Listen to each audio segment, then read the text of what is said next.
Antemu ni abepie mu ewa Santema antemu ase we de yankasa ye die mu we no eye new Suame no eni akiri ehye Suame eye kurosini ni mu ya burani beka se omo under Suame Municipal Assembly honomo omo amanfo bi omo honomo ni titiri pa no ene Landlords Association wonu ma nyankopon ayadom omo asisi adan no omo de bi nso e de ama han no wo mo nkabo mu kuo ye omo new Suame eno omo se ape wo mo nte ase e de na ape mo nte ase sesi wo mo se Akoma fonfo akwaboa eno ona ote so asabre wo boda wuro ni mu e ma atie fonso tibie wonum se nansan omo te se ye fra bibi kaya ye project e de kaya ye project e na mo ka wonum se ebra bi e na chasa assembly no e nam Ghana ban so omo yi asase bi e wo mantam honom ye new Suame ho e de ama empanifo se omo fancy chip compound e wo ho ba bi a ebi obi ho dudu no a obetimi akọ no akọ apote e wo saa new Suame ho e ma MC ya sabre wote akonya so onabo Maxwell ofosu kwache wono kura bo omanfo omo krom ofo nyina se eye e de fansa no ba se o enche bia wono ba besi enche bi wono ba besi wom so omo da sori ya omo nka bi nhemu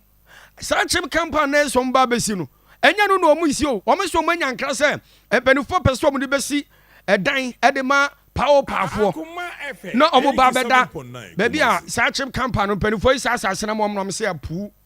twi a wo mte ase ankom ya kwakwen wo so mte ase pa ankom ya do ya ase hwi se empanifo ama meka bibi ankere omo empanifo masi bibi ankere omo ama kire mu ye ankere omo se do mate ase de ba besi baby ade ama power ama o mada wo so ame no nye no kure na mo mu de ba besi de fanse chip company no de a ombe wro omo ho no mo atom ho agukrom no ma yo ye kire e de atia Suame Municipal Assembly resense ba no sa mantem ho obi yade a ba bi obekon ebi ni ho na mo se mo ya asase ni besi a kayoyo for de anase popa for de enu so ba mo da bai omanfo ni bi ene Akoma kasebo edi nkoma bra omo so e kire omo anibre ndre mo na ya face ya asase a ada ho for so many years a e ho purpose for clinic no ya hu se project bi koso ya ko bi sa amsi no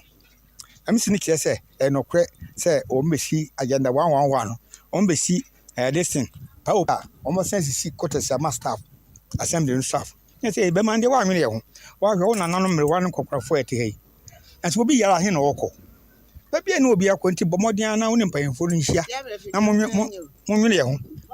ya bo so miensan usu na akura na no ko ho ese oni okonkran oni e play diplomacy adwuma so kwa na ekoso o ma respond bia se e bia ya sem na ya betu na anim a wo se oni mpanyefo no dwene ho ye hu hafa se obadwene ho ma ayi na clinic na asese up to 3 months no kwa so okonkran okwayi mpanyefo si afu stress about on time for respect am e kura and ye betin ko kwa kire no ye betin o Suame kotoko ni new Suame ha fancy community kasi pa betin ko kwa kire se asem se na o pese kwanse na o pese de fa so ye mpene uma odi atu enim se aban kwa na be ya adena o pa for ntana ubadwene ye ho aye clinic na me ana o ka se 87.9 ati ye nya abotre pa ye mpese be se bibia o ye ni da so se mo ye clinic amaye anti yesi da nyina ye nim se clinic afa de ye tia ne se eda no ye si ama pa o pa fo na che se modi ehwa mo asema mo ne ye kan ye mo asase ma no abra man kan hwe an kire community no enti e ha ye wanya clinic maye ye no ne ye hwehwe se clinic bi ni ntemo ha ba bi a wusu abesi ha biri ba bi a se yi ya intimi enkochi chi hospital nti mo fanya hospital ma ya na ya de etimi Akoma brate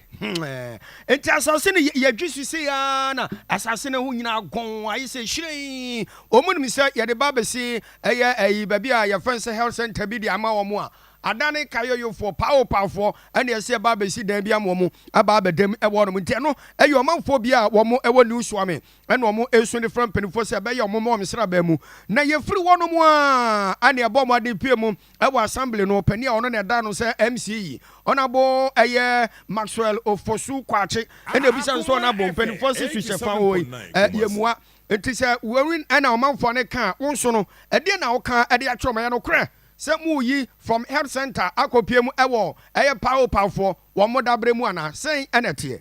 A clinic na sema omoka na ɛyɛ asase a honorable chairman sabonso ɛgye to hɔ nom sɛnke da akyi bia na ban ba yɛ mmoa nke de bɛ ɛyɛ hospital tibra government ka sɛ yɛmpɛ asase ana yɛm pass as no mesi hospital my no ɛyɛ district hospital yɛde ɔmo ba asase kuro yi a mpanimfo ɛka ho asɛm na ɔmo ka sɛ hospital no land ni sua for the hospital. The assembly no yekoto asase foforo ewo anoman. Ebi ewo no free land ya omo kan ho asem se ye power for dan ekɔ hɔ. Minu ya sɛ wo nante a ebe take you be 15-20 minutes. Wo drive kra de na menye sure sɛ 3-4 minutes kra ebe di ene wo duru hɔ no. Efri baabi a we ni wo sisi anoman na school go e friend Christian preparatory school. Ene ya to school dan no ene na ade nyina na yebu at a cost of 2.5 million Ghana cedis. Ene da ya allocate for hospital. Assembly na kɔtɔ asase foforo they yes adwuma so are we saying say ye pasase a development a yensan kwoto asase for menua wate ase so bra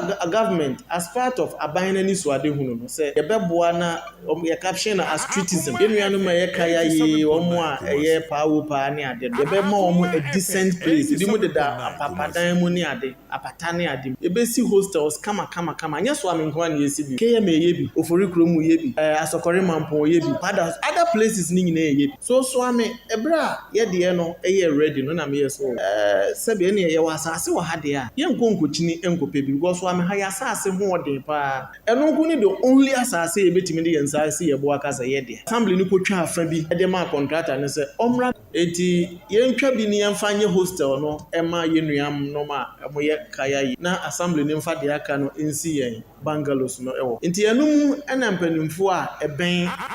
area ho no meti say concerns bi because na me catch assemblyman say na matinti no omfre o mama me no mo be hia wa ha me kire nsem mu kire wo mo say de abani ana bebre concern ne say kaya yufo no eba no bi kro no be ko so na me say no mesre mo me emphasize an shit say bi kaya yufo mo nya kromfo na say bi obi a wo pe kro no abo no omfa apampan ana say yi nsi ni tiri so enkonkɔ twe enioma a emu for ano ayi mensini no krachi opani offense Maxwell owusu ofosu kwachi emom na yete ne nkan na